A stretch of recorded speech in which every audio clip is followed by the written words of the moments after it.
Hey guys, welcome back to the channel. This is Master, that's Zimtech guy. So in this video I want to show you how to remove the background or the blur in a background. I'm assuming the scenario you probably use this is when you've downloaded a video somewhere that is a blurred background and you want to remove it so that you can use it on Instagram or TikTok. This was inspired by one of the person who viewed my video, how to add the blur to the background of a video, and so he asked, can anyone help me with how to remove the background or that blur in the background? I just need the portrait video. So Abhishek, this is for you. To do that, basically it's there are actually 3 ways, more like 2 ways to do this, but I'm sure this is Premiere Pro. There's probably other ways to do it that we haven't got around to. So but let me show you the methods I would use to do that. So I have a video here. Let me just play back. Let me just remove the volumes. Alright, so it's a video with a boy just dancing in the streets of Harare for whatever reasons. So first we need to create a timeline. Let's just drag this video and just use the settings there. And we've already created a timeline, as you can see here. Now let's just duplicate this just in case maybe we want to for the second method. So let's just right click and go to rename.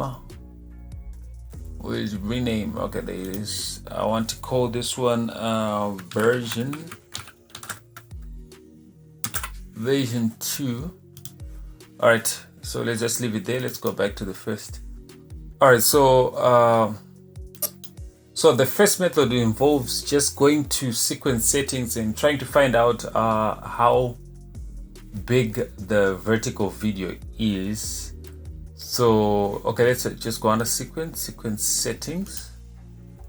As you can see, the frame size is 1920 and the horizontal side is 1080.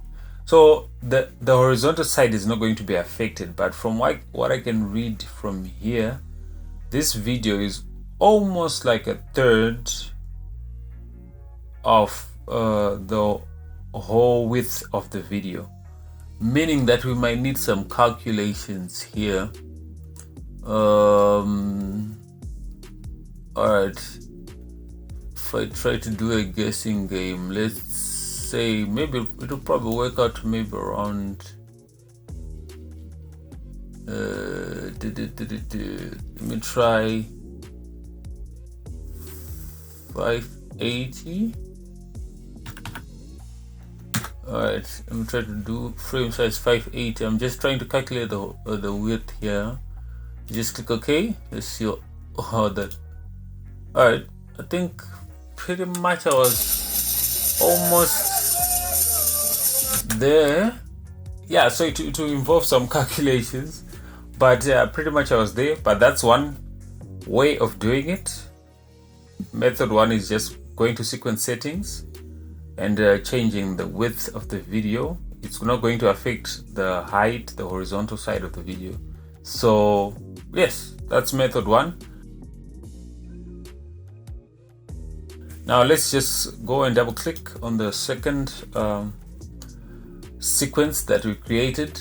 In this method now we want to use the auto reframe feature. Let's just go to the sequence here, right click and go to auto reframe sequence. I don't usually prefer this one, but anyway, you'll see why in the next few moments. Right, now with this one, when you click on it, the auto reframe sequence dialog box comes up, and it's pretty much the same method that I've just done, but this one is more tedious because at times if it's not accurate, you have to go and start changing each keyframe. Right, aspect ratio, we want it to be 9:16, but one thing you have to note with this is now the 9:16 is basically like 1920x1080 reversed. But since we established that our video is coming from 1920x1080, our horizontal side is 1080, but in this instance it will be transformed to 1920, which means they will probably be need to scale it. I don't know, maybe it will fix itself, but there will be need to scale the video a bit. So let's click on that. Clip nesting. Don't nest clips. I don't want to nest the clips. I just want to go click create. So it's analyzing in the background. If you come under effect controls here, you should see here it's basically going through the frames on 35, 40 something percent. It's actually rushing through it. This is the auto reframe doing its magic in the background. Let's see if it does a good job. Right, 100%. Okay, and already you can see that we have got issues. Look at part of the blurred video is appearing on the screen. I mean, there are scenarios where this works, but with this one now you need to go into the keyframes and individually start moving them around. Like in this instance, as you can see, I'll go to the first keyframe, highlight it, and I want to move the position to the right a bit. Drag, go to the next keyframe and highlight it. So this will involve you just going to each and every keyframe that is created by this auto reframe feature and adjusting it. But this is the second method. I hope this video was useful. Talking to Abhishek and anyone else who might have wondered how to do this. I hope you enjoyed the video. If you like the work that I do on this channel, please consider subscribing. You can also partner with me on Patreon. If you love the work that I do, from as little as $3, you can help me improve the quality of videos on this channel. Otherwise, that's been it, guys. See you in the next video.